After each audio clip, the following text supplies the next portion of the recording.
Glue gun, marker, painting palette, organizer, holding punch. আর একজন artist বা ক্রাফটার হিসাবে এগুলো আমাদের সবার কাছেই থাকবে। বাট এই টুলস গুলো অনেক কস্টলি হয়, আমরা অনেকে এগুলো কিনতে পারি না। তাতে কি হয়েছে, আমি আছি কি করতে। তাই আজকে আমি আমার জুগাড় মাথা থেকে এই সব টুলস গুলো জুগাড় বের করব। আর আমি সব টুলস গুলোর আইডিয়া একদম ইজি রেখেছি, যেটা তোমরা অবশ্যই বানাতে পারবে।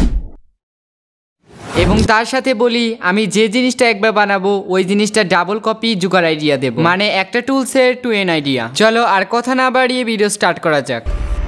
Creative Fahad. Now our first item is glue গান। তো এখানে আমি গ্লু গান বানানোর জন্য 7-আপের যে ক্যান বা অন্যান্য কোল্ড ড্রিঙ্কসের যে ক্যানগুলো থাকে না, ওগুলো ব্যবহার করছি। আর যেহেতু এই সামনের জিনিসটা আমাদের একটু গরম করতে হবে, সেহেতু তো এখানে লোহাই ব্যবহার করতে হবে। তো আমার কাছে এই ক্যানটা 2000 কটকটি সাল থেকে পড়েছিল। আর আমার ক্যানের অবস্থা দেখে কেউ আবার হাসো না, কারণ এটা দিয়ে দ্বিতীয় বিশ্বযুদ্ধ শুরু হয়েছিল। আর হাসলেও হাসতে পারো, তাতে মোট মানে এটার ভিতর আমার এলিয়েন বোন এর মধ্যে ক্যাদো রেখে দিয়েছি। মানে এটা দিয়ে আমি কোনো ক্রাফট বানাবো, আর ওটা নিয়ে ও আর কালাকারি দেখাচ্ছে। কি কাজে করতাম। তো যাই হোক, আমি কিন্তু এই ক্যানের বোতলটাকে এরকম ভাবে রোল করে নিয়েছি, যেটা দেখতে একদম মেহেন্দির মতো লাগছে। আর এটা ব্যাখ্যা করতে একটু হার্ড মনে হতে পারে, কিন্তু একটু ব্যাখ্যা করলে আর কোনো সমস্যা হয় না। আর তোমরা সকলে জানো যে আমি কতটা আকাইম্মা, আর আমি এতটাই ট্যালেন্টেড যে আর ভাই আমি এখানে কথা বলতে বলতে তো ফট করে হেসে দিয়েছি। এখন কি আমার ডিজে সমাজ মেনে নেবে? কি কাজে করতাম। আর আমি এই জিনিসটাকে উপর দিয়ে পেঁচানোর জন্য এখানে বলের যে টেপ আছে না, ওগুলো ব্যবহার করছি, কারণ কস্টেপ ব্যবহার করলে কারে ওটা একটু হালকা পুড়ে যায়। তোমরা চাইলে কস্টেপ ব্যবহার করতে পারো, কিন্তু উপর দিকে একটু ব্যবহার করতে হবে। আর এখন আমার ঢং দেখাই। তো দেখো, আমি যে গ্লু গানের উপর সাইডে বানিয়েছি সেটা দেখতে একদম এরকম হয়েছে। আর এই উপর সাইডটা তোমরা যত চিকন করবে ওখান দিয়ে গ্লু তত চিকন ভাবে বাড়বে। আর আমি এখানে মিডিয়াম সাইজ রেখেছি, তো আমার উচিত ছিল যে আরেকটু চিকন করা। আর এই গ্লু গানটা আমি আগেই বানিয়েছিলাম, বাট এটা এত বিচ্ছিরি হয়েছে কি বলবো। আর গ্লু গান যখন বানিয়েছি তখন তো গ্লু স্টিক লাগবে, আর গ্লু স্টিক তো আমি আর বানাবো না। আর এই গ্লু স্টিকটা তোমরা যে কোনো স্টেশনারি দোকানে গেলে পেয়ে যাবে। আর এখন লাগবে আমাদের একটা গ্যাস লাইট, যেহেতু আমাদের উপর সাইডটি হালকা গরম করতে হবে। আর এখন আমি তোমাদের এটা ব্যবহারের নিয়ম দেখিয়ে দিচ্ছি। আমরা নর্মালি যে কলম ব্যবহারের সময় কলমটা ধরি ওরকমই ধরতে হবে। আর তো তারপর আর কিছু না, তারপর শুধু গ্যাস লাইটটা জ্বালি একটু কিছুক্ষণ রেখে দিলে করে আমাদের গ্লু গান রেডি হয়ে যাবে। আর এই প্রসেসটা করার জন্য তোমরা একটু খেয়াল রাখো, আমি এখানে অনেক টেপ লাগিয়েছি। বাট আর আমি তোমাদের বলেছিলাম যে একটা আইডিয়ার সাথে আবার আরেকটা জোগাড় ফ্রি দিব, বাট এটাতে আমি ভিডিও করতে ভুলে গেছি, ভিডিও করতে পারিনি, তাই এখানে আমি মুখে এক্সপ্লেন করছি। আর এই ট্রিকটাতে কোনো ঝামেলা নেই, শুধু গ্লু স্টিকের সামনে ওই গ্যাস লাইটটা জ্বালি একটু পুরালেই হয়। আর এই ট্রিকটা কি খাটাও তা আমাকে কমেন্ট বক্সে জানিয়ে দিও। So our first item is শেষ। Our second item is marker. তো আমি এখানে মার্কার বানানোর জন্য অ্যালকোহল যে মার্কারগুলো আছে না, ওগুলো ব্যবহার করছি। এগুলো হলো পুরানো মার্কার। আর এখন তোমরা অনেকে বলতে পারো যে ভাই আমার কাছে তো এই অ্যালকোহল মার্কারগুলো নাইকা। মানে এখানে যাদের অ্যালকোহল মার্কার আছে তাদের জন্য এটা আই মিন রেসিপি। তোমাদের যাদের অ্যালকোহল মার্কার আছে তারা তোমরা এটা ইজিলি বানাতে পারো। আর যাদের নেই, তারপর আমি বলেছিলাম না যে আর একটা রেসিপি দেখাবো, ওটাই দেখাবো। তো আমি এখানে মার্কার বানানোর জন্য এখানে কটন বার ব্যবহার করছি, আর ওটার মাঝখানে আমি দুটা ফালি দিয়ে দিলাম। আর আমি এই মার্কারটা বানানোর জন্য এর একদম পাতলা সাইড আছে না, যেখান দিয়ে রং বারের পাতলা সাইড, ওটাই সিলেক্ট করেছি আর কি। আর এখন আমি বারটা লাগানোর সময় দেখি যে ওর ভিতরে এরকম কাটা কাটা, তাই আমি একটু কেচি দিয়ে একটু সমান করে দিলাম। তো হয়ে গেল আমাদের মার্কার। আর আমি এই মার্কারটা এখন ব্যবহার করবো না, প্রথমে কালার প্যালেটটা আগে বানিয়ে নিই, তারপরে আবার এটা ব্যবহার করে তোমাদের দেখাবো। তো কালার প্যালেটটা বানানোর পরে এর আবার আমি জুগার রেসিপি দেবো। Our third item is painting palette.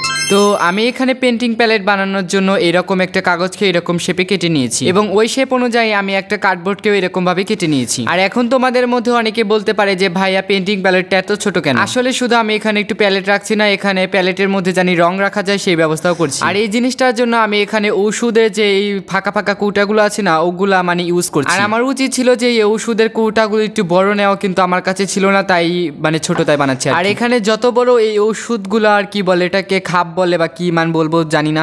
আর যত বড় মনে করো এই ওষুধের খাপগুলো ব্যবহার করা যাবে, তত বড় এই প্যালেটটা বড় হবে। তো যাই হোক, ওই ওষুধগুলোর জিনিসগুলো আমি চার সাইড দিয়ে এরকম কেটে হালকা একটু রাউন্ড করে নিচ্ছি। তো তারপর আমি এই জিনিসগুলোকে গ্লু গানের সাহায্যে এর সাইডে এর ভেতরে একটু গোল করে ওখানে লাগিয়ে দেবো। আর এই জিনিসটার প্রসেস আমি সম্পূর্ণ দেখাতে পারিনি, কারণ আমার মোবাইল ভিডিও করার সময় ব্রেনস্টর্মার করে গিয়েছি। আর আমি ওই কার্ডবোর্ডের সাইজ মোতাবেক একটা পেপারকে কাট করে নিয়েছি। আর আমি বুঝতে পারছিলাম না যে আমি এখানে কোন কালার দেবো, তাই পার্পল কালার দিয়েছিলাম, বাট আমার উচিত ছিল এখানে নীল কালার কালার দেওয়া, কারণ নীল কালার দিলে একটু মানে ফুটে ওঠে, এখানে ক্যামেরায় অত ভালোভাবে বোঝা যাচ্ছে না। আর পেন্টিং প্যালেটটাকে আমি একটু ওয়াটারপ্রুফ করার জন্য এর উপর সাইডে একটু মানে টেপ লাগিয়ে নিচ্ছি। আর এটাকে কভার করার জন্য এখানে আমি বড় সাইজের কস্টেপ ব্যবহার করছি, যেটা দিয়ে আমি ভাবতেছি যে কয়েকটা স্টিকার বানাবো। তো যাই হোক, এরপর আমি ওর পাশের সাইডে ফেভিকল আঠা লাগিয়ে কার্ডবোর্ডের সাথে জুড়িয়ে দেব, তাহলে হয়ে যাবে আমাদের শানদার পেন্টিং প্যালেট। আর আমি জানি না আমার ক্রাফট গুলো সবসময় কেন সিঙ্গেল আপার মতো সিঙ্গেল রাখে, তাই ওর ভিতরে একটু কালার দিয়ে দিই। তো হয়ে গেল আমাদের মিনিয়েচার পেন্টিং প্যালেট। এটাকে মিনিয়েচার বলবো না মিনি বলবো, কোনটা বলবো তা বুঝতে পারছি না। আর আমি ভাবতেছি যে এখান থেকে কোনটা কালার ব্যবহার করতে, এটা ভাবতে ভাবতে তো ভাই আমি একদম পাগল হয়ে গেলাম। তো পেন্টিং প্যালেট বানানো তো শেষ, আর আমি তোমাদের বলেছিলাম যে এই মার্কারটা আমি মানে একটু পর তোমাদের ইউজ করে দেখাবো। আর পেন্টিং প্যালেট তো বানানো শেষ, তাহলে রঙও ইউজ করে দেখাই। আর এই মার্কারটা কথা কি বলবো, একদম ভাই ফাটাফাটি, মানে এত সুন্দর কাজ করছে এই মার্কারটা। ও বাবা গো, কিরকম পাম দেয় ও মামা। আর আমি ফার্স্টেই তোমাদের অ্যালকোহল মার্কার দিয়ে একটা মার্কার বানিয়েছিলাম, যেখানে অ্যালকোহল মার্কার যাদের নেই তাদের জন্য এই রেসিপিটা। তো এখানে আমি ওই রকমের মার্কার বানানোর জন্য এই রকমের একটা কলম নিয়েছি। দেন কলমের যে উপরে সাইড আছে না, ওটা আমি কেচি দিয়ে ভালোভাবে কেটে নিয়েছি। আর এর আগের এক ভিডিওতে আমি এই কলমটা উপর সাইডটা কেটেছিলাম, যেটা দিয়ে আমি একটা কাটার বানিয়েছিলাম। আর যেহেতু এই জিনিসটা পড়েছিল, তাই ভাবলাম যেটা দিয়ে একটা মার্কার বানাই। আর এটা বানানোর প্রসেসিং অনেক বেশি ইজি। আর তোমরা তো এই মার্কারের মেকিং এর প্রসেসটা দেখতে পেলে। আমাদের যে হ্যান্ডমেড গ্লু গান ছিল না, ওর মাঝে একটু ফাঁকা ছিল, তাই ভাবলাম যে ওর ভিতর দিয়ে দিই। তো তারপর আমি একটা কটন বার কেটে ওর মাঝে দিয়ে দিলাম, তাহলে হয়ে গেল আমাদের আলাদা একটা মার্কার। আর এখানে দেখতে পাচ্ছ দুইটার কাছে শুধু আমি একটা অ্যালকোহল মার্কার দিয়ে বানিয়েছি আর একটা কলম দিয়ে বানালাম।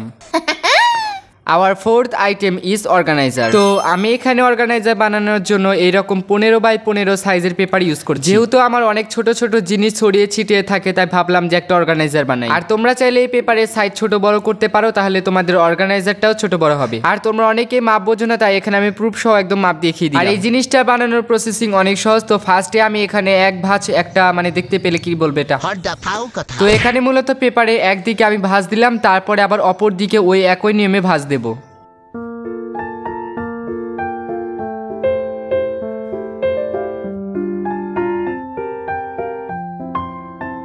তো যাই হোক, এই প্রসেসটা তো অনেক বেশি ইজি। তারপর আমি ওই জিনিসটাকে উল্টিয়ে দিলাম। আর আমরা এই পেপারটির সাইজ যেহেতু 15x15 নিয়েছিলাম, তাই আমি এখানে 5 রেখে এরকম ভাবে দাগ দিয়ে দেবো। তো তারপর আমি ওই দাগ বরাবর একটা একটা করে এরকম ভাবে ভাঁজ দিয়ে দেবো।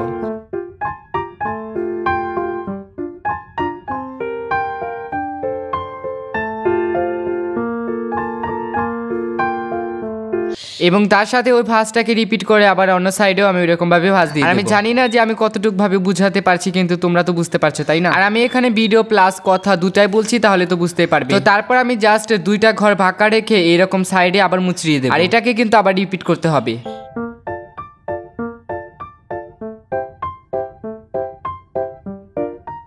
তো এই ভাঁজটা কমপ্লিট করার পর নিচের দিকে দেখবে যে একটা ঘর, ওই ঘর মাঝে আমি আবার একটা ভাঁজ দিয়ে দেবো। এই ভাঁজটা দেওয়ার পর ওপরের ভাঁজের মাঝখানে একটা ভাঁজ আছে, ওর ভিতরে আমি আবার ভাঁজ দিয়ে দেবো। আর এইখানে একটু এক্সপ্লেন করাটা একটু ট্রিকি, বাট তোমরা যদি একটু মানে ভালোভাবে খেয়াল করো তাহলে সব বুঝতে পারবে। আর এখানকার এই পেপার ভাঁজের ট্রিকটা তোমরা একটু ভিডিও দেখে বুঝে নিও, কারণ ভাই আমি আমার দাঁত হারাতে চাই না।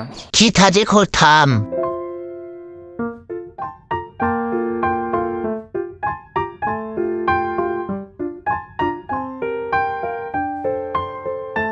তো এরপর আমি ওই ভাঁজটা ছাড়িয়ে ওই পেপারের উপর দিকে আবার কালার করতে হবে। আর আমি এই জিনিসটাকে অ্যাস্থেটিক দেখানোর জন্য এখানে ডিজাইনটা একদম সিম্পল রেখেছি। আর দেখি যে আমার যে মার্কার বানিয়েছিলাম না, সেটা দিয়ে এই ডিজাইনটা খুব সুন্দর। তারপর আমি আবার এটাকে উল্টে দিয়ে আবার সেম উপায় ওটা আবার ভাঁজ করে নেব।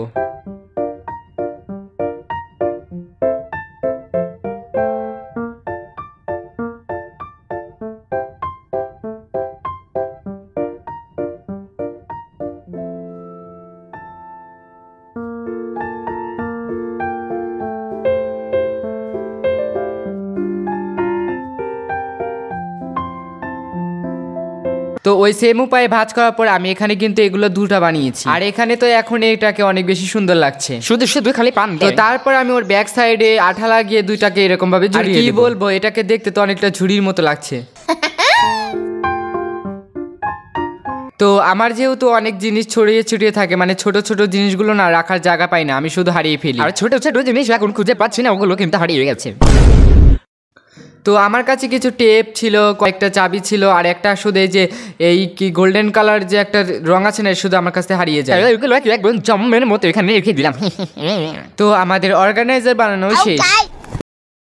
Hour last item is holding punch. তো আমি এখানে হোল্ডিং পাঞ্চ বানানোর জন্য এই রকমের একটি ঝাঁটা ব্যবহার করছি। মানে এখানে ঝাঁটার কাঠি ব্যবহার করছি আমি না, কি দেখি বলি। আর এই ঝাঁটা দিয়ে আমার মা আমাকে গুরুধনা করে। আর এখানে ঝাঁটার কাঠি ব্যবহারের বদলে তোমরা যদি টুথপিক ব্যবহার করো তাহলে আরো বেশি ভালো হয়। বাট আমার কাছে যেহেতু টুথপিক নেই তাই এখানে আমি ঝাঁটার কাঠি ব্যবহার করছি, বিকজ আই এম এ গরিব সাল্টা প্রো ম্যাক্স ম্যাক্স প্যাক। কিন্তু তোমাদের কাছে যদি টুথপিক থাকে তাহলে তোমরা এখানে টুথপিকই ব্যবহার করবে। আর আমি এখানে ভালো করে ওই ঝাঁটার কাঠিটা ওপর সাইডটা একটু চোক্কা করে নিয়েছি। আর এই জিনিসটা করতে আমার এত বিরক্ত লাগছিল ভাইরে ভাই কি বলবো। আর তোমরা চেষ্টা করবে এই টুথপিকটা একটু বেশি মোটা নেওয়া। আর আমরা যে কিছুক্ষণ আগে একটা পেন দিয়ে যে একটা মার্কার বানালাম না, ওটার পাশের সাইডে দেখি যে এরকম ফাঁকা আছে, মানে ব্যাক সাইডে।